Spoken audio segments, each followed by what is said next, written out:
Check, check, check.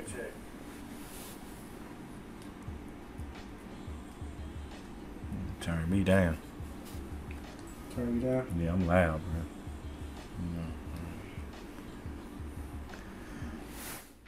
As Morpheus said in the Matrix, I can project. See what it sounds like on the computer. Oh. Take your feet off. Bless you.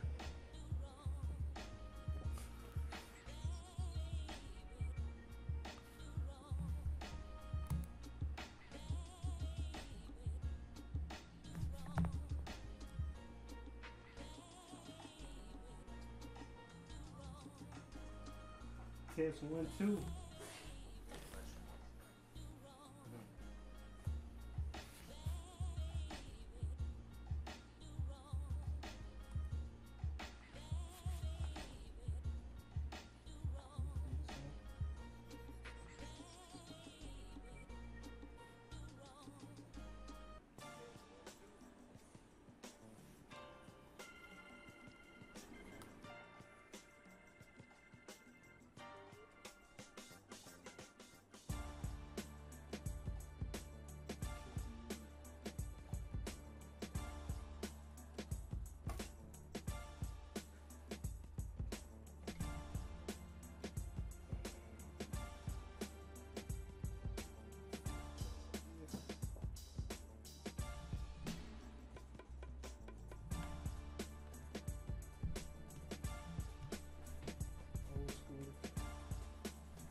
Test 1, 2.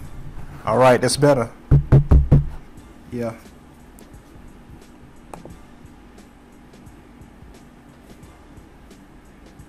Other way. Yeah, that's good. Having some technical difficulties. Yeah. All right. It's just us right now. It's just us. Cool. Sending out these joints.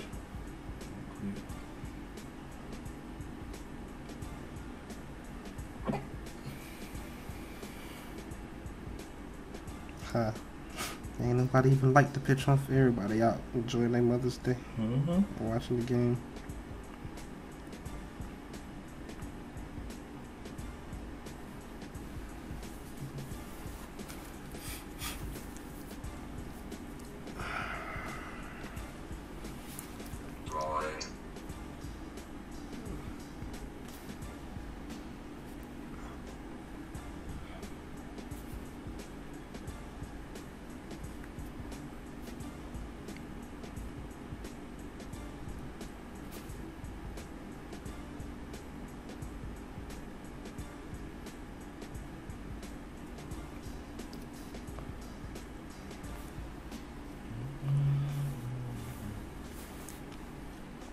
What's going on, everybody?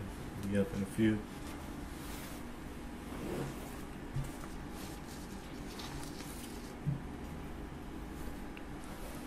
How I want to start this off.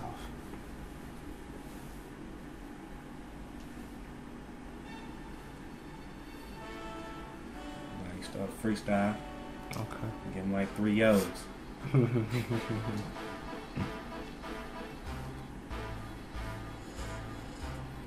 There's supposed to be a hurricane coming? Tropical storm. How it's supposed to be here? It is here. It's on the coast. Oh. Okay.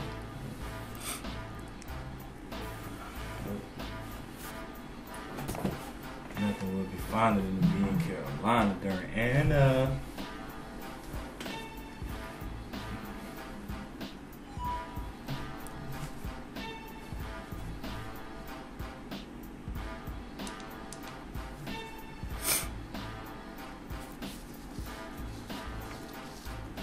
Check, check. How's everybody doing, world?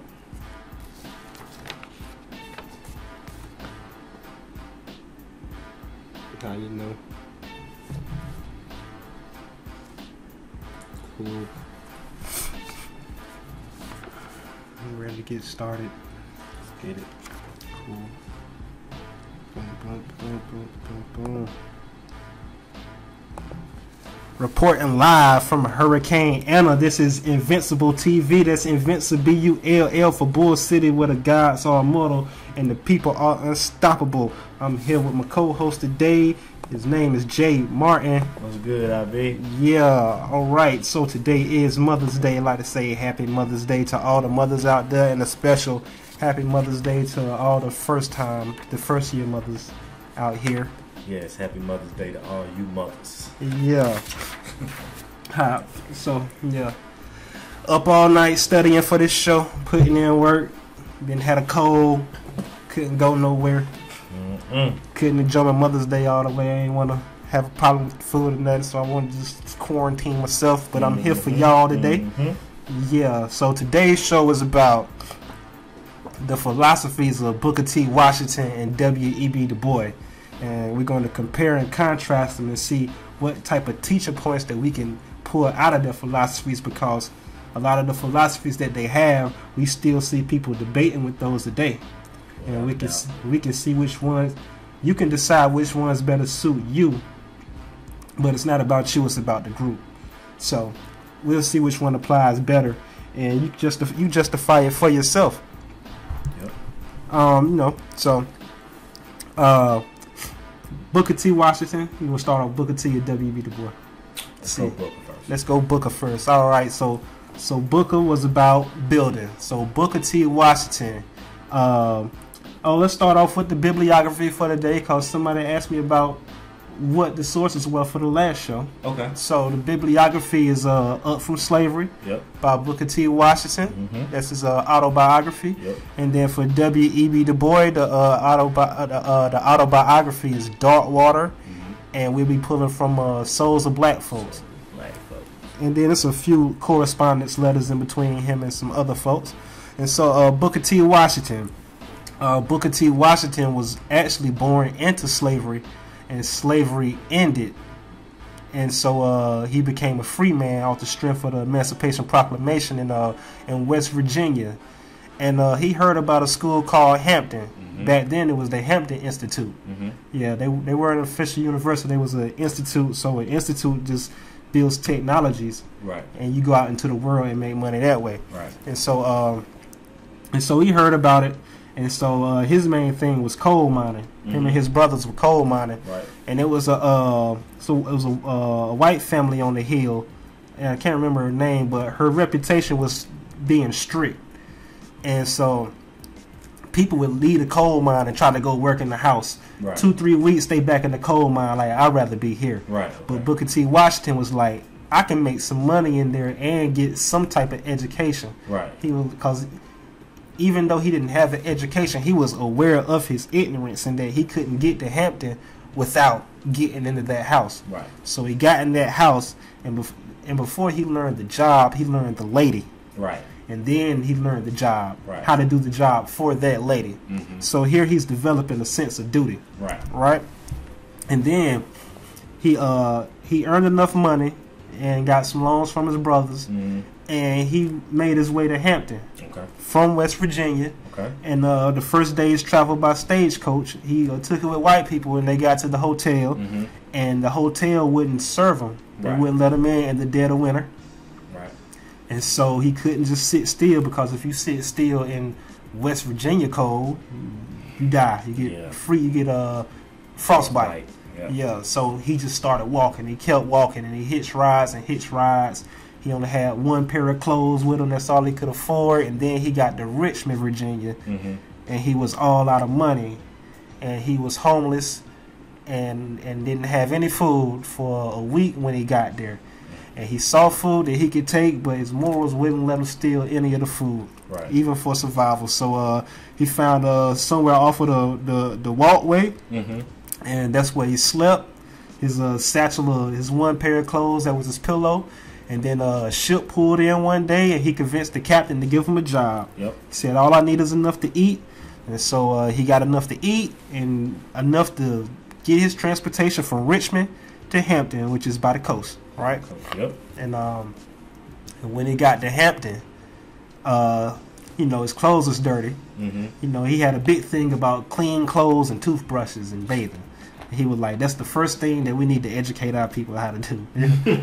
Yeah, because it wasn't common. You know what I mean? And he was like, when he got to college, he didn't even know what 2 sheets was on the bed for. Oh wow. Yeah. So all right. So he's sitting there waiting. So he sees this person gets accepted. This person gets accepted. Mm-hmm. And then when it's his turn, the lady says no, and he like, I know it's because I'm looking bummy in here, right? So he instead of him leaving, he just sat there.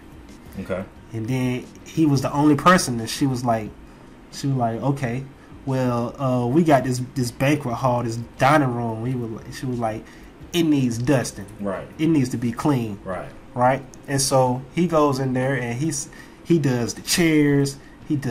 He even dusts the closets. Mm-hmm. He does all the tables. He does all the floors with a cloth. And he was like, I know how to do this because this is what I learned at the ladies' house. And he was like, one thing that I do know about getting into colleges is they make you do an entrance exam. Mm-hmm. And he was like, oh, those people did entrance exams. Right. He was like, so this must be my entrance exam. Okay. So he took it extra serious and he did the whole room. He did the process over 4 times. And the lady came and did the white glove treatment like they do you in the military. Mm-hmm. She didn't find one dust particle. That got his acceptance. Right. So now he's accepted. He doesn't have any of the money. Mm-hmm. So he said, I can get a job as a janitor. Right. And I can become so good as a janitor that they can pay my way through the university. And it ended up working that way. And then he didn't have money to go back home for a summer vacation. So he went back to Richmond and worked odd jobs and waited tables and came back. And one of the tables he waited was all rich people. Okay. And he failed miserably, so they made him a dishwasher. But he studied with the head waiter and learned how to wait tables and learned how to converse with rich people. Right. Okay. Then he came back to Hampton and graduated Hampton and went back home to West Virginia and started a night school. Okay. And for older people that still wanted an education. Right. And he started a day school for the kids. Right. And other teachers would come and try to get his positions, but he had a test for the teachers, and most of them, the teachers, ended up being frauds. That was interesting. Yeah. Yeah, he was like, they read one book and claim to know it, but they never put in any work. Gotcha. Right. And then he had a so then he got in the night school. That's where he educated all his brothers. Sent all his brothers to Hampton. And then he started educating kids, and the brighter kids, one by one, they started going to Hampton. And Hampton said, since you doing such a good job over there, why don't you come teach at Hampton? Right. And his first assignment at Hampton was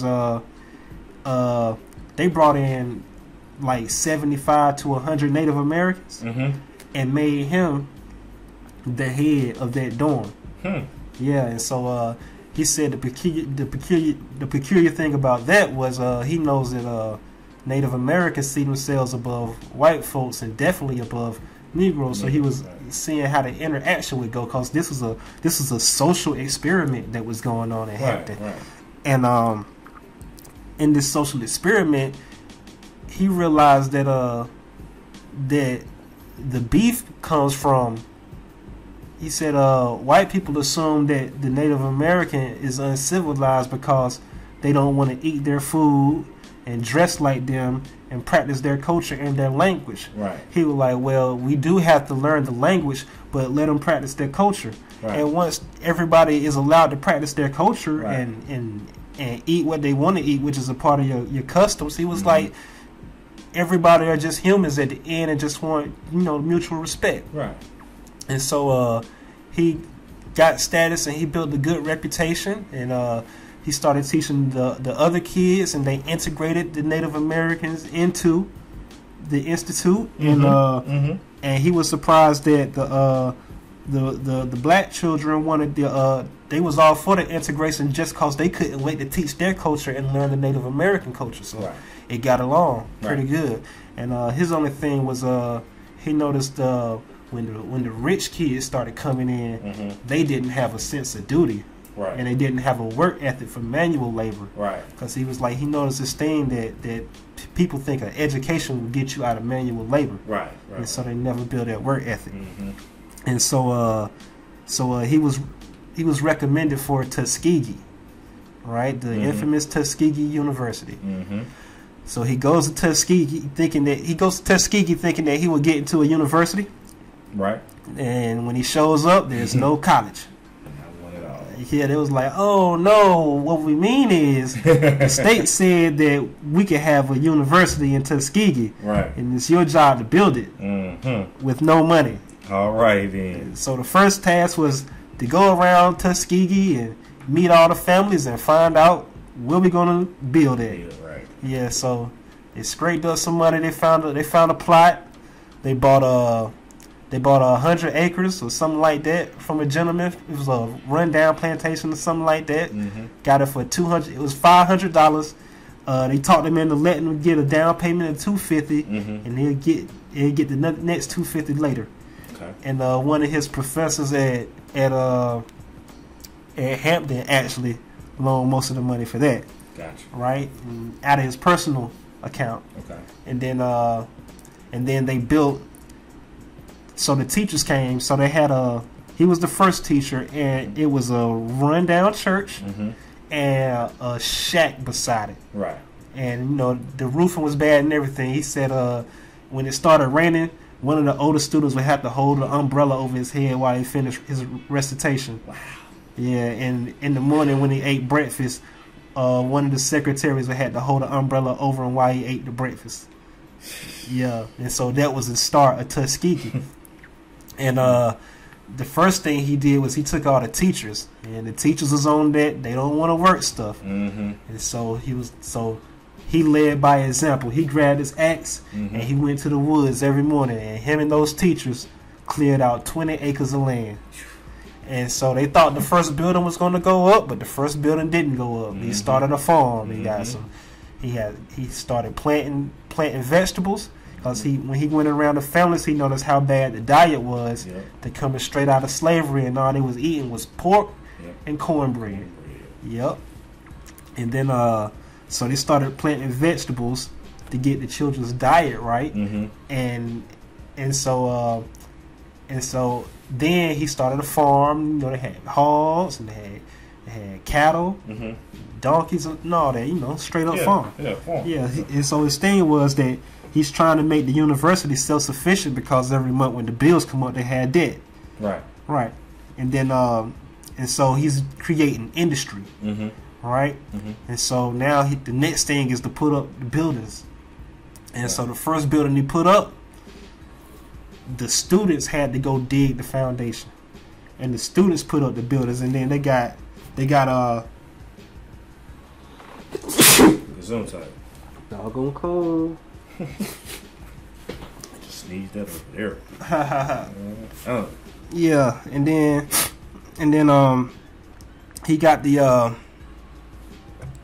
wood from a sawmill, and the sawmill gave him credit on everything. And the sawmill said, just give me the money when you get it.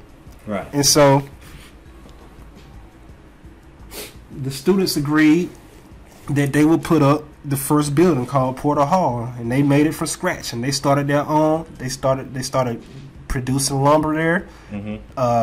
They made all their own furniture for the school, and it was like, you know, at first it was up to standard, but it wasn't like professionals made it. But they was like every building that went after that, it was up to professional grade, and everything was made by the students. Okay.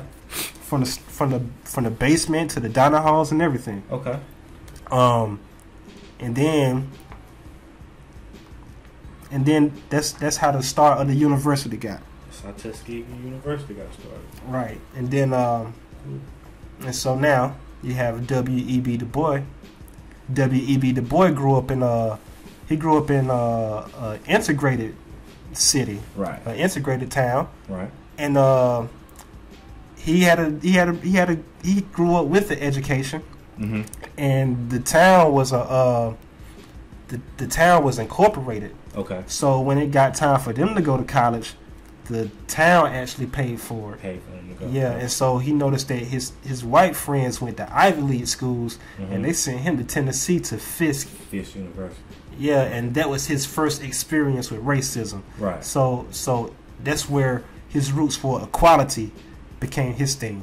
Okay. Yeah, and then Then he went on to Harvard, and he got 1 degree, and then because they didn't accept his credits from Fisk, so he had to work on his first degree there, and then he went to the University of Berlin, and worked with the best social scientists over there, and came back, and he became the first black man to get a PhD in Harvard, and he's like the first undergrad to get posted in the professional journey too.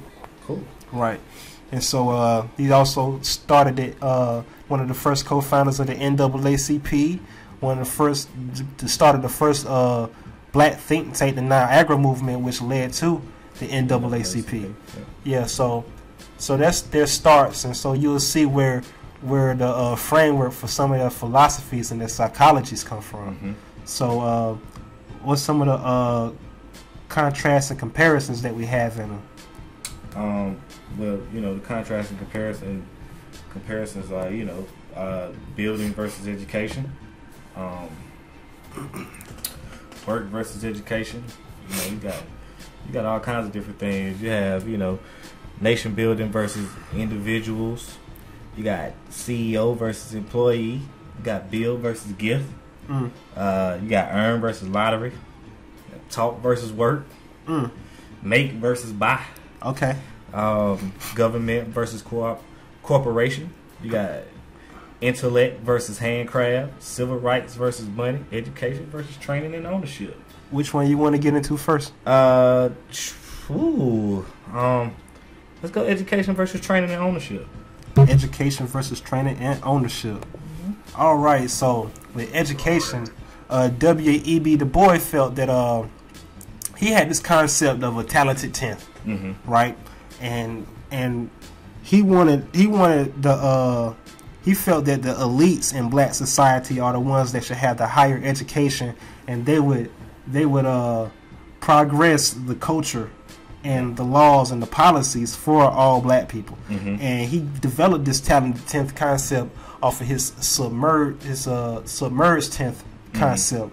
So when he got to the South, he developed the concept that you had the bottom 10% of black people who were lazy, who's never going to amount to nothing. So therefore, you also have a talented tenth. And so he wanted people to learn Greek and Latin and philosophy and all these isms and osophies, right?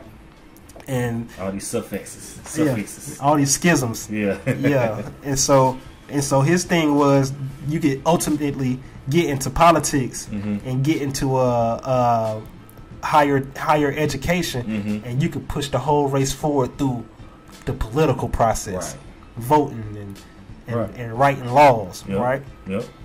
Booker T. Washington disagreed with that. He was into self-sufficiency and building industry, and he felt that educated people just like to talk, and don't want to get in work. So he noticed that like the teachers didn't want to get into work. They felt that their education was a way out of manual labor. And so his thing was that you have to work for the sake of liking work. Right. So he noticed that there was when he went to Tuskegee, right? Before he built the university, he met with the families, black and white, and he wanted them to feel that the university was a part of the community, and not this foreign entity dropped in your city. Kind of like sometimes Duke is like a foreign entity, just dropped in Durham. Right. So he wanted Tuskegee to be a part of the community. Like Central is a part of the community, but it's not like it's just dropped in Durham. And so what he did was, when he went to some houses, and some houses just to make money, they had cotton planted all the way up to the door, and they sitting here eating cornbread and pork because they never bothered to plant their food, and they would spend their money on food and just have cotton. Right. But he was like, it was this other family that some of the kids was in the shack, but they had learned how to read, and they was interested in education. And he was like, they sitting here learning Greek, and there's weeds in the field, and they're broke. Right. So he was like, I ain't with education. And he was like, you know, the longer the title of the book or the name of the subject, the more satisfied they were with this thing called education. Right? So see that today. Yeah, so he was like, no, work comes first. Right.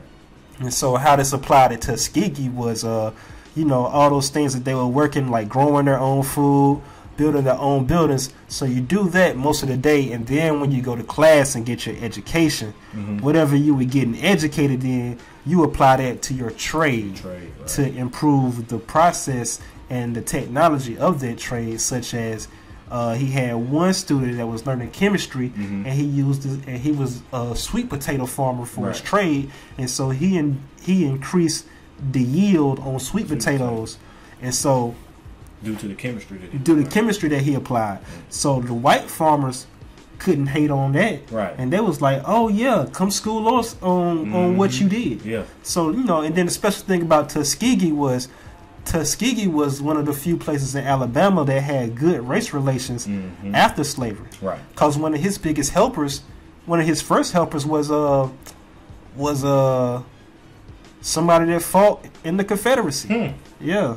And then one of his other big helpers from Hampton was somebody that fought for the Union, black guy. And when the black guy came down here, he thought it would be some type of tension, and it wasn't at all. Yeah. So that's one thing. So you know, success brings in integration on its own. Right. Exactly. Right. We kicked that in the first episode. Yeah. Yeah.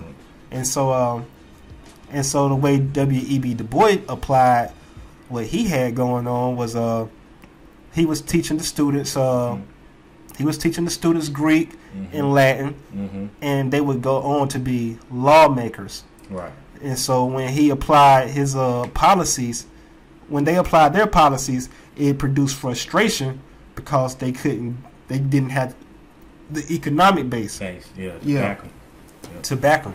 So how did Booker T. Washington? So he was like, the way that you have to. He played politics in a different way, and so he was like, he had to get money coming in. So you know why the economic reason why the Civil War came across. It wasn't to free black people. It came because the South was making all this money. Because when you're in business, your highest cost is going to be the cost of labor. But they had free labor, so anything they put out could undercut the North by price. Right. So the North said that was unfair. We got all these industries up here, but we can't sell nothing without better technology. Just because y'all got free labor. So it's like y'all got to chill on the slavery. And they said, no, we ain't chilling. It was like, well, we don't tell you no more. And they said, do something about it. Yeah, go get your gun, homie. Yeah, and so that's why they had the Civil War. And so the Union won. And so that balanced out the economic playing field. Right? So Booker T. Washington, he went to the North and told them there are great investment opportunities in the South. This is what I have going on in Tuskegee. And Tuskegee is operating so well and is giving back to the community and culture and business that it's actually improving the race relations despite the bad stuff that y'all hear about. And so he went to the South and he told the white people in the South that, you know, we love y'all. We're actually getting along. You know, we did this for you all throughout, and we actually helped y'all come up. So, you know, help us come up. You know what I mean? And then, you know, for black folks, you had two types of black folks. You had those that got along with him. And then you had those that still had their vengeance in them from slavery. Gotcha. Right. And so when he kicked his ideas to them, the ones that agreed with him supported him. The ones that didn't agree with him, they didn't agree with him because he kicked something called the Atlanta Compromise. And they felt that it was a fairy tale. Yeah, and so they wanted to get the hell away from the South and away from that dude because Booker T. Washington was the most powerful man in the South. Might have been the most powerful black man in the country. In the country at the time. Yeah, and then the second was W.E.B. Du Bois. Yeah. And so that's how they applied their two policies. And so he was saying that he was like so let's get into their ideas on integration and segregation, right? Okay. So W.E.B. Dubois was the way they went about getting the money. I brought that up the way he kicked his ideas to him, because he was saying that if you, of course, the negative is there, the racial tension is there, right? Right. You can't bring up all the negatives on white folks. Right. He was like, if you want them to be beneficial to your progress, you have to bring up all the good about it. Right. Right? Right. This is the law of attraction. Yeah. Yeah. So like you have to bring up the good. And when Attract more bees with honey. And when we do discuss our problems, we keep that in the South. Mm-hmm. He was like, when I go to the North, I don't discuss our race problems in the South. Right. Yeah. When I go to the North, I'm talking about what we doing at Tuskegee and how Tuskegee is helping the South and how this is a great investment opportunity. Right. Right? So that's important. That's important from the investment tip, because you don't want to make investments in countries who have civil unrest. Yeah. Yeah, it makes a bad investment opportunity because you don't know when that government will topple. Mm-hmm. Right. You don't know when the mess gonna hit the fan with your company. Right. So that's an important investment strategy. Mm-hmm. Right. Versus and so he wanted to do that and get all the money, and then when they gave him the money, they entrusted him to do what he wanted to do, because all he talked about was Tuskegee. Right. Now for W.E.B. Du Bois, he was a little more radical with it. Right. And when he needed funding and he went to white folks to get money, they wanted not only to give him money, but they wanted some influence and control and power in the operation internally. Right. Yeah, which happened with NAACP. What happened with there? After the Niagara movement, which became the NAACP. Right. Basically what happened was this group of black men went up to Niagara Falls, and they basically couldn't get any lodging in New York, so they had to move over into the Canada side of things. So they called it the Niagara movement, and the Niagara movement spanned a few years, and it turned into the NAACP. But what happens is, when you have these movements, you need funding for these movements. So when the NAACP started, they had to find funding, of course. So when the funding part came around, they couldn't find any black people to fund their cause. Well, they could find black people to fund their cause, but they didn't have the money and the resources to fund it the way they needed it to be funded. So they ended up having black people. They ended up having to go outside of their race and to fund their cause, and they ended up having a few white people on the board of the NAACP. I don't really know who those white people are, but they had white folks on the board of the NAACP, and you still see that today. Yeah. So it changes. So once that happens, and they want a piece of the power in your organization, then the agenda switches. Yeah. Then the agenda starts to work against you. Right. Such as the NAACP. And so how Booker T. Washington kicked this plan to Southern whites. Also, he was telling them, we just want work.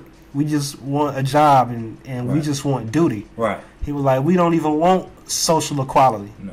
Yeah. He was like, we don't even for social equality. He was like, we don't even want to be in the opera. He was like, we don't want to take our money and go to the opera with you. He was like, we just want to work. We don't need it. And he was like, we don't want political power either. Yeah, because we don't need it. We still, his philosophy was, we're still building. And black folks didn't understand at the time. We have the ability to see in hindsight, because we had the ability to see what he was really about. But at the time, black folks weren't really hearing that. Like, these the people that enslaved us, tripping. Yeah, you know what I mean. So, but his idea was, you don't need integration when you have the money to fund your own. Like, you don't have to worry about a white only sign when you got a black business across the street. Like, you don't have to worry about we can talk about the bricks. Yeah, you don't have to worry about buying bricks from over here when we got bricks here made by your own. Yeah. You don't have to worry about getting sweet potatoes when we got chemists here doing a hell of a good job making sweet potatoes. The success of your community brings about integration, and that's what he was kicking. When you're successful, people are gonna want to come in because they're gonna want to see what you're doing, and that's what he was building. Yeah, yeah. And so when slavery ended, black people was under the impression that politics is what kept them enslaved, and so that's why a lot of black people wanted to get into politics. Right. And then there was another way out of work. Right. Yeah. Another misconception. Another misconception. Right. And then another repercussion that he got from black folks was one journalist asked him to criticize the black church, what he really felt about it, and he decided to be honest with it. He was talking about the low moral code and standards for ministers, and he said what he noticed in the South was people with, you be at church and they get hype in there, and then one dude just pass out, and then he wake up and say he got the calling. Oh, let's shout out about that. Yeah, and he noticed that the only people that did that was the people who was learning how to read for the first time, and it was only two ways in their mind that they could escape manual labor, and that was preaching and education. So he was like, the problem was that you would go, this is in West Virginia, his hometown, so he was like, you would go to church and you would have a pastor and he'd be preaching, and the first two rows of 20 people would all be pastors. As it is today. These are all people that just got the calling and they trying not to work. As it is today. So he dissed them on that end. Then another diss, he was like, now over there in Alabama, the difference was that when on the plantations, the only week that black folks got off was Christmas. So from Christmas to New Year's, you really wouldn't work. Right. So like a lot of places he saw, they continued the tradition of just getting drunk and having parties and having fun for the whole week. Right. And when he went to go visit, he would see that nobody knew what the reason for Christmas was. Nobody was celebrating Christ, and he was like, the celebrating Christ part ain't important, but it's if you know the reason for it, then it would raise your moral code. Right. And so he would see the ministers and the preachers in those communities still practicing the same stuff, and he was like the gun. He was like, people was getting shot. Like the guns went up during that time even higher. So he was like, he was like, these practices still go on today. Yeah. And then the church went at him. Oh yeah, like they always do. They banned him from churches. They tried to ban him from coming into certain towns, but he had so much power that he was running towns. Right. Yeah, and they the first church to come and agree with him after a year or two was the AME Church, the African Methodist Episcopal Church, and they told Booker T that he went a little too light. Yeah. On the other churches, and those other churches had kids at Tuskegee, and they was telling everybody, don't send your kids to Tuskegee, but they wouldn't take their own kids out of Tuskegee. Yeah, because it's producing results. Yeah, because I mean, at that time you really had a situation where it was like, pray and wait.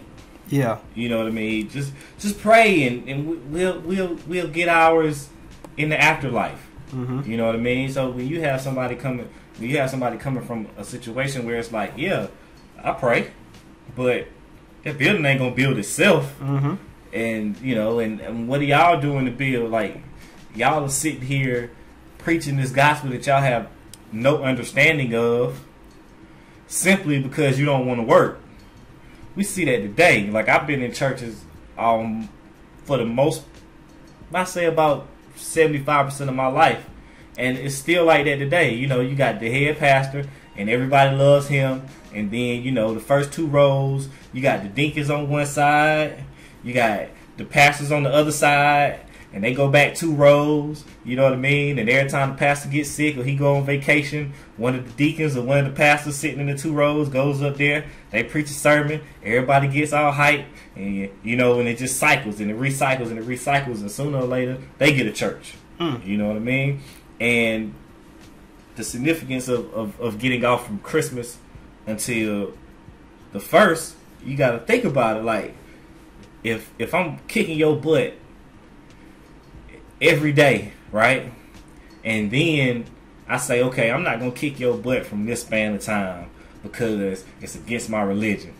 You're gonna be like, yo, I might need to check this religion out because I'm not getting my butt kicked no more. You know what I mean? It's the same thing with Columbus. Like, I don't agree with Columbus discovering America, but I'll be darned if I'm gonna go to work on that day. You did. Yeah. Like, yeah, it's not gonna happen. So, you know, that's the dilemma. That's the dilemma that we have. It's like, do you really want to work for your community, or do you really want to take these crumbs that are falling off the table? Right. And Booker T. Washington, he said his favorite thing about the church was all the small donations they send in. He was like those churches be sending in small donation after small donation. Like the frequency is pretty high. And then W.E.B. Du Bois was also religious or whatever. He was radical with it, but he was religious, and the way that I see that religion affected him, when you look at his resume on philosophies, he attached himself to all the hot new schisms and isms that came out, and he wholeheartedly believed in them. Right. Like when he went to Europe, he became a believer of socialism and McCarthyism and this ism and that ism. And so the way that he believed, you know, it made him believe in other things. Like religion sets up the framework for how you believe things. So if you never get rid of that religious psychology, you know what I mean, it affects the way that you view the world and attach things for the rest of your life. Yeah, he's professional teacher. That's what professional teachers do. Yeah, they find new terms to justify their philosophy. Yeah, you know what I mean. It's like Black Lives Matter. Yeah, I don't need a hashtag Black Lives Matter to know I don't want to die. Yeah, like what kind of stupidity is that? Like I don't need your Twitter hashtags to let me know that my life matters. Yeah, I got family to let me know that. If your family isn't letting you know that your life matters, then I'm pretty sure a professor's not going to let you know. Yeah, and then you know the way that they had to work with the other races. He had this one is not about race. He was talking about Booker T was talking about how poor people have no idea what goes on in rich people's charitable lives. Okay. Because he was like, you know, Tuskegee couldn't survive off the black community alone. Right. He was like, the black community gave a lot, but he was like, we needed a whole lot of help from the white community. Right. And W.E.B. Du Bois was more so trying to get it from the government versus personal fundraising, but Booker T. Washington was a master fundraiser. So when he used to go up north to these rich places, you know, one of his top funding places was Boston, and he was saying that the people that he would have to go meet in person, when you go there, they're in this office, and when you get there, it's 12 people in front of you, all about to ask for some money. Right. And while they're sitting there waiting, it's phone call after phone call after phone call coming in asking for money. Right. And then the mail comes in, boom, and it's more letters than phone calls and people that was asking for money. And he was like, and what happens is the 12 people that's in front of him goes in there and beg. By begging, he meant they go in and tell him why they need the money, need money for this, and that. And he was like, I've never begged for anything in my life. Right. I just go in there and I say, this is Tuskegee. This is what we're doing at Tuskegee. These are the results we're producing. Right. This is our vision for the future. Right. Then he's done. Right. And then the person would say yes or no, but when they say yes, they tell him thank you. It was like, I've been waiting for the opportunity, and I thank you for presenting me the opportunity. Right. Because he was like, rich people are looking to give the money away. Yeah, you just have to present the opportunity. Right. And then he was like, you know, a criticism that we put on our own rich people in the black community when we say, what are they doing for us? And he was like, you don't know how many rich people give money under the table that they don't want their name attached to.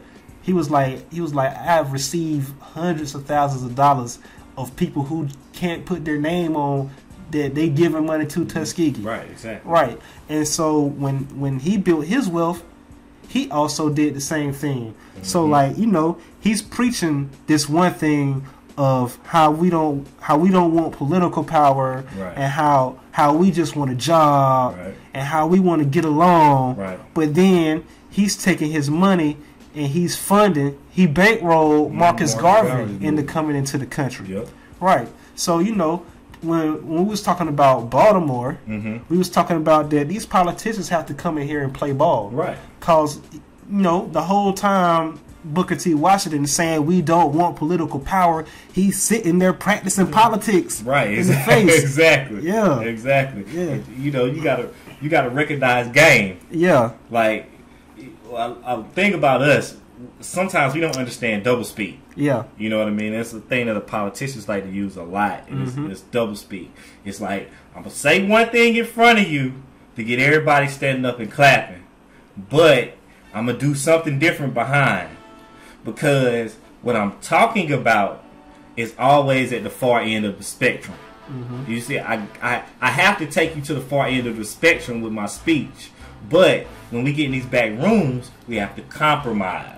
You see what I'm saying? You can't go in here, which is a lot of things that's happening today. You can't go in here not willing to compromise. You have to go into these meetings willing to compromise. And a lot of times we're not willing. People, not just black folks. People are not willing to compromise. It's like, give a little, take a little. All right? I have my plan. You got your plan. We sitting across from the table. I give a little. You take a little. You take a little. I give a little. We meet in the middle. Right? That's how negotiations are done. But I can't go out to the platform, onto my platform, and talk to my people like, yeah, man, I had to give up a little bit of lot. You know what I mean? Or I had to go to my people and be like, look what I got you. I got you this, and this. I'm not going to talk about what I gave up. Yeah, that's how you got to talk to people. That's called double speak. And, you know, a person uses magic. A person uses magic in that instance. You know, it's like, look at this hand. Not realizing that I'm taking right here with this hand. Yeah, sleight of hand. Yeah, sleight of hand. Yeah. And so, because the mouth is quicker than the eye. So what else we got on the contrast and compare? So we got a few. Let's see. We got nation versus individual. Nation versus individual. Yeah. Okay. Which direction you want to go in? Okay, so W.E.B. Dubois and his talented 10th, right? Those are individuals. Those are all. They don't really work in groups that way, right? Versus Booker T saying that you have to love work for the sake of work, and he's practicing things like duty. Right. So like for duty, he was like, even if you don't want to do it, you still have to do it because it's your duty. Right. Versus him, W.E.B. Du Bois putting all the mental pressure on the talented 10th, right? So this is what shattered W.E.B. Du Bois' concept of the talented 10th. Right. Right. So he was like, you know, we got the submerged 10th. They're lazy. They ain't gonna do nothing. Talented 10th is gonna get shit popping. Right. Right. Then we had the Atlanta riots. Boom! Right there in your face. He was down there during that time. Yeah, he was down there. Never seen nothing like it. Boom. And his talented 10th is nowhere to be found. And who was there? Getting his back, whooping ass, submerged 10th. And that's what shattered his idea of the talented 10th. And that's when he started changing his philosophies on race, on his sociological studies, because he became a master sociologist. Now he did get his sociology part correct. Right. Yeah, and then to be fair, Du Bois got a lot of things correct. Yeah. He was the first one to talk about he was the first Pan-African over here. Yeah, so that's one thing that he did get right on economics. So even though he got it wrong from a political standard, he did know that we had to connect power across the ocean to Africa. Yep. So we would have a base that looks like us and it's for the same thing. Exactly. Yeah, they're going through the same things that we're going through nationwide. So in this Pan-African thing, like he was agreeing with Marcus Garvey on the Pan-Africanism. Right. It's just that they had beef on separating or integrating. Yeah, and they had real beef. Booker T. Washington and W.E.B. Du Bois was just a matter of opinion. And they just didn't agree. But Garvey and Du Bois, they had something else going on. They had some real knockdown drag outs. Yeah, he called Du Bois called Garvey the most dangerous Negro in the black world or the world overall. Like true. Yeah. So he did have that right, and in his Pan-Africanism, he also did a world survey. So he was talking about the contributions that Africans brought all over the world. He's one of the first people to do that as well. Yeah. So when you get down to it, you got black people as an individual, and then you got black people as a nation. All right. So when you, and this is an opinion. This is an opinion. I don't want this to be construed as I'm saying this is fact. So when you come down through civil rights, what happens is you give up community, which is your nation base. Yeah. All right. For the ability to spend money. Right. All right. So you got a whole bunch of individuals over here with the ability to spend money, but you don't have a community for those individuals to support. All right. So you got all these individuals making all this money to spend with something that's totally against them. All right. And that's where you get the separation. So this has always been my point with the Du Bois and the Booker T. Washington. If you work together, right? If you say, okay, look, you build, you get this money, you put your action in place, right? Right. I'm gonna go over here. I'm gonna use my philosophy. I'm gonna use my law. I'm gonna use my politics, right? And we just move in on that. We can disagree all day long, but you do you, and I'm gonna do me, and we're never gonna say anything about it in public. We're never gonna say anything bad about each other in public, right? Right. So now you got two separate lanes going at the same time. Sooner or later, those lanes are gonna have to meet because you're the same. You are black, right? So now you got your politics and everything moving, right? But now you got your businesses, you got your community moving, right? So once you get down the line, I say it would be about, like I said, this is just opinion. I say maybe about 1979, 1980s. You will start seeing those two start to merge together. You know what I mean? Because you got your businesses, and they got more money than you can shake a foot at. Yeah. And you got your politics, and you know we've been electing black folks in office in black communities for forever. Yeah. Detroit, New Orleans, we got a black mayor here. Yeah. DC, we got black people in politics all over the place. Yeah. So now you got your community, and you can fund your politicians, and they got a base to go back to. That's nation building. Right. But with civil rights, like I said, it's opinion, don't jump on me.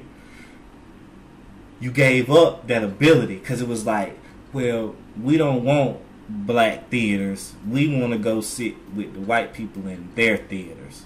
We just want the white only signs taken down. Right. You know what I mean? I think Dr. Claude Anderson was one of the first people to say that around here in Winston-Salem and in Durham, you know, we had our own bus lines and we had our own taxi cab companies. Right. And we had the only taxi cab and bus line companies in the city. Was no other ones. So when the civil rights movement came up here, it was like, yo, like, where y'all segregation? Like, why black people sitting on the bus? It was like, nah, we don't have that here. All this stuff is black owned. It was like, well, go get some white people to come up here so we can got daggone march. Yeah. Yeah, like, forget the chalkboard, we want to march. Forget the chalkboard, we want to march. Yeah. And the whole concept of not speaking against each other in public and you stay in your lane and let the lanes eventually meet, that's the concept that we was kicking earlier about having a code. Exactly. Yeah, and you got to stick to the code. And so even Booker T. Washington had a code for the North and the South. For the South. Yeah, you know, keep it in house. It's all family business. It's all family business. Yeah, and so what happened is, you know, W.E.B. Dubois wasn't wrong about the politics. No. He just came with it too early. Right. And he couldn't peep Washington's game. Yeah. Washington is playing a political game. Exactly. Yeah, he's playing the actual politics, and then Dubois is philosophizing about the politics. Exactly. And we already told you that politics and government totally different things. Yeah. So if Booker T. Washington just does his thing, then he could have brought in W.E.B. Du Bois, like, I got your money so you can start getting this, this, and this passed. Yeah, exactly. So now you don't need white folks to fund your NAACP. Right. So the next person, but since he couldn't get on page with Du Bois, he's bankrolling Marcus Garvey, and he mixed those two things. Yeah, exactly. And he was more so about nation building. He wasn't about integration. Such as Booker T. Exactly. But he was more militant. So he came with the concept of, we want to build, but we're building. You know, Booker T. Washington was building a institution, and he was building up a community in Alabama, and then Marcus Garvey exceeded that, and he was like, we're building a nation. We're a nation within a nation. Yeah, and so that's how the influence of these men goes on to the next person to take the torch. And then he took W.E.B. Du Bois' idea of Pan-Africanism, and they was actually getting along in the first Pan-African meeting in London, and they started getting along around the second one. And some people say it was because Du Bois was jealous. I don't know about that. I don't know. It's all rumor, but you know, he was down with the UNIA. Yeah, he was down with him having the cruise lines and the Back to Africa movement. You know what I'm saying? And then, you know, he got deported or whatnot, but then his philosophy carried on into the Nation of Islam. Because, you know, Malcolm X's parents were Garveyites. And then I think Elijah Muhammad was closely related with the Garveyites too. Elijah Muhammad's family was close related with Garveyites. Yeah, and so they extended the philosophy as well. And him being from Georgia, knowing about Tuskegee, he knew about building, getting farmland. He knew about putting in that work. That's Elijah Muhammad we're talking about. Yeah, so he knew about that. And his take on religion comes from Garvey. You know, personally, I don't care about religion, but the masses are religious, so you need religion for the masses. Yeah, and that's pretty much Booker T's take on it too. What else we got? We could do intellect versus handcraft. Intellectual versus handcraft. All right, intellect versus handcraft. All right, so you got the actual putting in work, and then the thinking that we about to do work. So you know, like I said, Booker T. Washington was like, why are you learning Greek when you got a field full of weeds? Right? And so how I see that today is, you know, we always planning, talking, and we're less likely to just put in the footwork. Just go ahead and do it. Do it. You don't even need the plan. No. Yeah, cause the whole beginning story of Booker T. Washington, there was no plan. No. Yeah, it's just, I'm gonna get there. Yeah, it's like Hampton. Yeah, I'm going. Yeah. Simple as that, and that's where your handcraft comes in. So you know, the trade comes first. Yeah. So like the handcraft skill you got is called a trade. And the way nations do business with each other is called trade. And they're related in that same way for that same reason. Yeah, because your economics comes first. Yeah, and it's best if your economics comes out of agriculture. Agriculture is still the #1 money maker in America. Yeah, people gotta eat. People gotta eat. Yeah. So. Yep. Yeah. You know, as far as intellectual and handcraft, you know, I put it to you like, you know me, I like to take complex examples and break them down into the most simple concept I can. And the way I do that is analogies. Right. All right. So I tell you like this: you might have a PhD from Harvard, right? Right. Yeah, but if your sink start leaking water, who you gonna call? The plumber. Damn right. You ain't getting under there with your PhD like, okay, PhD, let's soak up this water. Like that paper gonna run out sooner or later. Yeah. Yeah. So you know you got to have a steady diet of both. You got to have both people. You got to have both types of people in your system. You know what I mean? Right. And the most recent example I can see of that right now is we got Michael Eric Dyson going against Cornel West. And I didn't read the article. I don't want to read the article. But the one thing I've found out from listening to people talk about this thing is Michael Eric Dyson is going to Cornel West because he ain't write enough books. Now, what kind of simpleness is that? We got black people getting murdered in the streets, and you up here arguing with another man because he ain't write enough books. Some stuff y'all could just go in the back room, talk it out like men, come out. Y'all supposed to be intellectuals, right? You go in the back, talk it out like men, go out, go back to your respective universities and teach your classes. All right? Like, do that. Yeah. It ain't no reason for you to be beefing over some stuff that really don't matter in building this nation.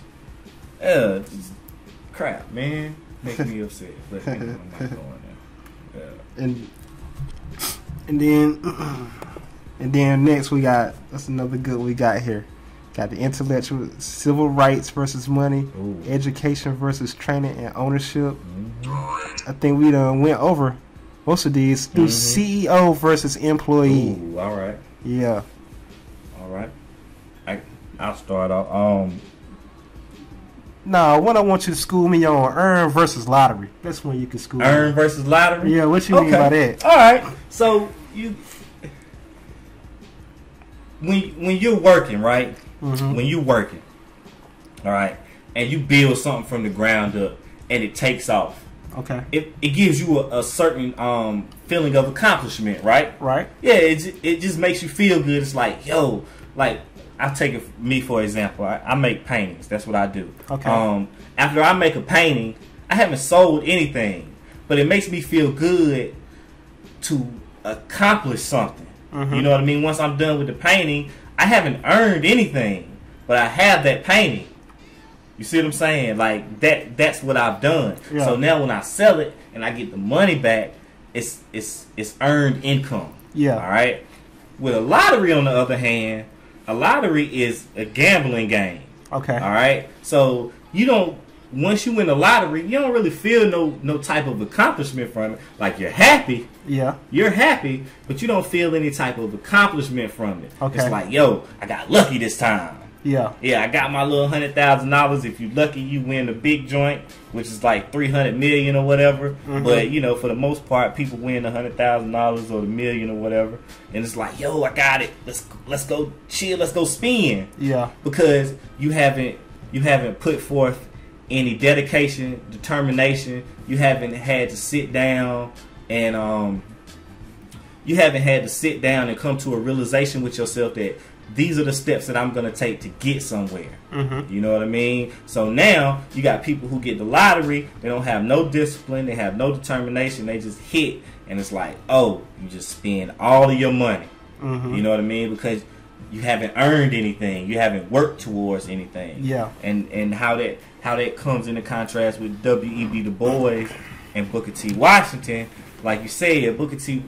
Washington said, yo, we're not just going to sit here and just philosophize. Right. Yeah, you know, chill with my English. But we're not going to sit here and just go over all these philosophies. I'm going to take this axe in the back. I'm going to cut these trees down. Yeah. And y'all going to come with me. Yeah. So now, once this school is built up, you can sit back and be like, yo, we earned this. We put in the work and we earned it. So one thing he said was he never had any problems with like graffiti or writing on any of the furniture. Right. Because when a student, one of the richer students would go to do it, and one of the students that sat there and made it was like, no, bruh, that's our building. Right. It's not the school's building. Right. It's our building. Our building. Yeah, and right. so and that's what he said at Hampton with the rich kids. He was like, they didn't have that sense of duty or ownership. They had that lottery thing going on with it. And he was like, they didn't even care about the work or their fellow man. Right. They was more into their fashion trends and being the most. They were more into status. Yeah, that's what he was getting out of that. And they didn't have that duty. Yep. And they didn't have that work ethic. Right. Because they didn't come from humble beginnings. Right. Yeah, and if your parents don't come to your aid in college, like that's big at HBCUs right there. Yeah. HBCUs. Without that help, you will start from a humble beginning, and you will see what you made out of it. Yeah, and it weeds people out. It weeds people out, and that's where your HBCU has this big nurturing aspect, and it has it from the feminine principle and the masculine principle. Yeah, like when we got the A&T, you sat in the little hall with your parents. And the dean got up there and she was like, yo, all the parents, y'all can go. Yeah. They don't need you. Yeah. Yeah. Like, and she was like, no. And they was just looking, the parents was looking around like, she was like, no, y'all moved everybody in, right? Y'all good.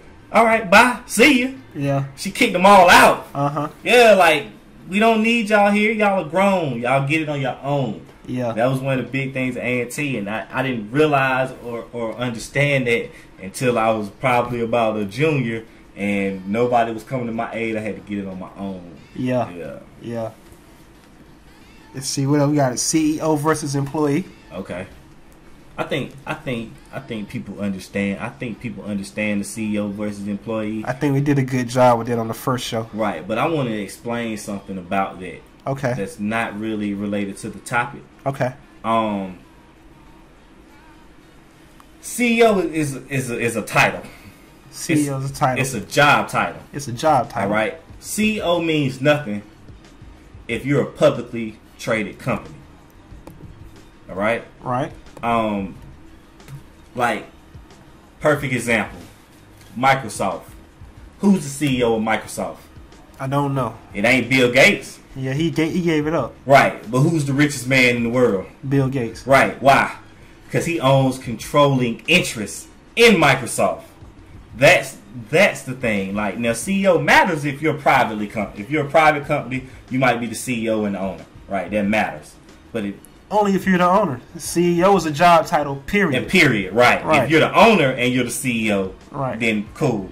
But CEO is specifically just a job title. Yeah. Like, people be acting like CEO is just something to, like, great to aspire to. Yeah. And it is. Like, there's nothing wrong with being a CEO. Like, that's great. Yeah. They make a lot of money. It's the highest job you're going to get in the company. Exactly. Yeah. Exactly. They make a lot of money. But to say the CEO is equal to ownership is not the same. It's totally different. Yeah. I just wanted to make that point. The CEO takes orders from the board of trustees. Right. Yeah. Right. So, legally the United States of America is a corporation, and the president is the CEO of the corporation. Right. So it makes you ask yourself within who is the board of trustees. Yeah, same thing with the NAACP. Yeah, you got a what is that? You got a chairman, got a chairman of the NAACP, which represents the CEO, and they answer to the board of trustees, who are mostly white people. Yep. Yeah. And are hired. Yeah. Yeah. Board of trustees is usually hired. Yeah. Yeah. Yeah. It's a council. Same. Go back to the government episode, and we broke all that down. Yeah, of the Senate. Yep. Yep. Let's see what else we got here. We did talk versus work. We did make versus buy. Right. Bill versus gift. Yep. Did we do that? We did civil rights versus money. Yep. Education versus training and ownership. Yep. Knocked that out. Yep. Government versus corporation. Okay. I think that's the last one. Cool. What you got on there? All right. So as far as W.E.B. Du Bois and Booker T. All right, so you got W.E.B. Du Bois, which is government. Right. All right, and you got Booker T, which is corporation. Right. Not saying that they are that, just saying in the analogy standpoint, that's what we're basing this off of. Right. So you got one who says that we need to get into politics and we need to work this civil rights movement. We got other that says forget all that integration talk. Let's build. Let's get what we need and make this money and provide for our community. Right. Right. Those are the two different aspects. So in government, you have people making laws and people doing all of these things to provide for a nation. Well, in corporation, you have people providing money, providing finances, and providing labor to build for the same nation. All right? And those two are on different sides of the spectrum, but they also work together. All right? So that's why you see the United States government calling in Facebook to get the data used within Facebook, you know what I mean, to provide for their nation. Yeah. Right. And then, you know, these corporations are exceeding the powers of the government. Right. Because the government only have jurisdiction in their land. Right. And then now the corporations are getting so big that they become multinational. Right. And then the corporations put nation against each other. Right. Right. Right. Yeah. And it's the same way with that was the whole Pan-African movement. Right. It was bigger than the beauty of not being tied to a land is that you can be bigger than a land. Yeah. You know, you can put a Black Star Line together and you can share resources with other countries because you're not tied to treaties or different laws that might be provided by the land that you're tied to. Yeah. Yeah. And so so some of the things that you can use this information, like such as the other day we had a meeting about agriculture. We did. Yeah, and we was talking about urban farming. Yes. Yeah. And we had to meet with white people. Yeah, cause we got the same. We want to do the same thing. Exactly. Now they had a different purpose. Right. But it was the same purpose, just a different language. Yeah, exactly. So they want to grow food for the urban community just because we need good food to eat. Right. I said I want to bring food to the urban community to alleviate poverty. I would like, because we had the crimes and conditions and I was like, poverty is a social disease that's the root of all the negative things that's happening in the urban area. Right.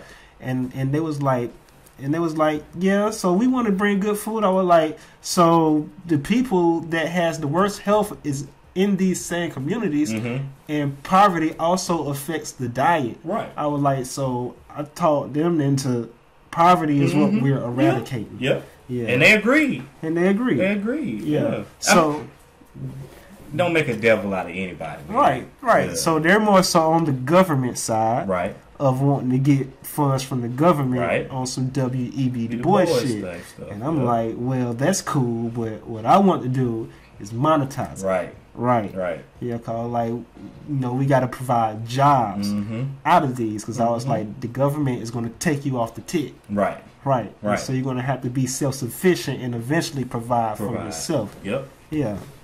And so that's knocking out. That's using agriculture to become an economy. Yep. Yeah. Yep. Within the economy, and then the next wave we had was education coming in, and all this happened before we even read the Booker T. Washington book. Exactly. Yeah. It's funny how things how the ancestors put you in positions to meet different people. Yeah. And speaking of the ancestors, you know, we doing Booker T. Washington because it's somebody that the whole country knows about or should know about. You know, I got it in my family. You know, my great granddaddy, he was the first freedman of the family. He was in slavery, and then he built industry. He got into agriculture and grew food, and his cash crop was tobacco. And after he got the money from that, he built the first all-black school in Orange County, and then he built churches. And then my other side of the family did the same thing. Yeah, they were black, white, and Indian. Right. But they were doing the same thing, and my ancestors in each part of North Carolina was doing the same thing. Get free. They get land. The land produce food. And then it produces money for you. Yep. And then you get your education. Yep. You built schools. And the teachers were all my grandmothers. The mothers were the teachers in my family. Yeah. And you built the church for your culture, and that's where black politics takes place at first, right, in the church. Yep. And that's the importance of building the church. So you got these levels that you want to build. You go economics, then you go politics, and then you go the judicial system, law enforcement, and then you go to media. Yeah. So I'm the media, right? Yeah, but we also got to take it back to the basics, because people are starting to lose that foundation, and we have to work backwards and increase our foundation, and then work back up to what I'm doing. Exactly. Yeah, and like we got the family to do it. I got lawyer cousins, and you know what I mean. Yeah, we all got those. We all have those families. Like my family the same way. My family dairy farmers. You know what I mean. They moved. My grandmother and my granddad, they moved from off the dairy farm to Fayetteville. My granddad became an architect. Yeah. You know what I mean? He built First Baptist in Fayetteville. My uncles own all kinds of strip malls in Fayetteville. So we all have that. We all have that in our family, especially in the black community. Yeah. So we build these things, and we keep building on these communities, and we build on what our ancestors left us. There's no way we're gonna fail. Yeah. Yeah. Yeah. So for the people who don't have that, so you got these two opposing sides, right? You have we say Booker T. Washington, segregation, W.E.B. Dubois, integration. Right. So if you watch the show that was on Metaphysics, right? They're by nature they're the same thing. Right. Integration and segregation. Right. They're just different degrees of the same thing. They're polar opposites. So that means an extreme of either one will produce the same effect. Right. Segregation will get you the same thing as integration. So what you really don't want, you don't want either one. Really. You just want aggregation. Yeah, so you want to just be able to pool your resources how you feel you should for your people. Right. And you should be able to enjoy the laws of the land fairly. Right. Yeah, and the success will bring integration. Yeah. Yeah, and that's bringing it to you when you're already segregated. Right. So if you bring integration to your segregation, that puts you in the middle point. Right. And that's where enlightenment lies. Exactly. In the middle point of the polar opposite. Of the polar opposite. Yeah. Good. And it's not calculus. It's not calculus. It's not calculus. Look, I got art. Yeah. You got music. Right. Right. Like, look, support that man's music. Support my art. If you have something, we'll support you. Right. That's building. Yeah. Like, that's what it is. You got to get the currency going. We got to get the current moving. Right. You know what I mean? So now you supporting my art. You're supporting his music. We're supporting your movement, whether you be a lawyer, whether you be a doctor, whether you be another painter, whatever. Right. Whether you be another music artist, whether you be a farmer. We know farmers. Yep. Whether you do any of these things, you support me, I'll support you. Now we got a community base. Yeah. We got a current moving in the community base. The current is money. Yeah. And it's moving from hand to hand to hand, and it never leaves these people. Yeah. It never leaves this small group of community. Yeah. You know what I mean? Now you have a pocket. Now you have people who are like-minded, who will support each other, who can come together, and they can say, okay, look, we're gonna pool our money. We're just gonna do what we feel is right for our community. All right? Yeah. It can be disagreed with. It can be agreed with. But if you feel like it's right, do it. You have the support now. Because you supported me, so I'm going to support you. You supported him, so he's going to support you. Yeah. We're all going to support you. You know what I mean? Even if we disagree. Yeah. Even if we disagree, because we feel like it's right. Right. Right. That's how you build a community. It's not rocket science. Yeah. Yeah. Yeah. And so we'll go into some other things, because people were more interested in agriculture than I thought. And I expected people to be interested in economics. I took a survey on social media the other day, and it surprised me how many people were interested in agriculture. So we're going to have to We're gonna have to build on that. We're gonna go to some agriculture meetings. Yes. We're gonna go to some bigger meetings and. We got a homie with a farm. We're gonna check his farm out. Yeah, we're gonna go check out our homeboy's farm, and we're gonna build off of that. We gotta learn some. We gotta learn some of the concepts and terminologies, and go get our feet dirty. And one of the ladies who has her own farm, she actually taught me how to farm. We built one of those boxes, and she taught me how to plant. I planted like sunflowers. I made the poles. I planted some green beans. I planted some. I forgot what else. I like some squash. Cool. Yeah, cucumber. Okay. Yeah. Yeah. So she taught me that already. Cool. Yeah. And then the other guy, he does it for the schools, and so you know, a lot of kids don't have healthy food to take back home, and they're still on that pork and cornbread diet. Yep. So you know, he fills up lunch bags twice a week and send the kids home with fresh food. With fresh food. Yep. Yeah. Because you know that directly affects your thinking, your diet. Yep. Yeah. We might have them on the show too. Yeah, we're going to bring them on the show. Yeah. So, I think that's about it for us today. Cool. Yeah. So, this is InvinciBullTV, broadcasting live from the Bull City. I'm I.B. Einstein. I'm Jay Martin. Yeah. BeContrary.com. Yeah, hit me up. I.B. Einstein on Facebook and on Instagram. It's 2 separate words. It's I.B. Einstein, 1 word on Twitter.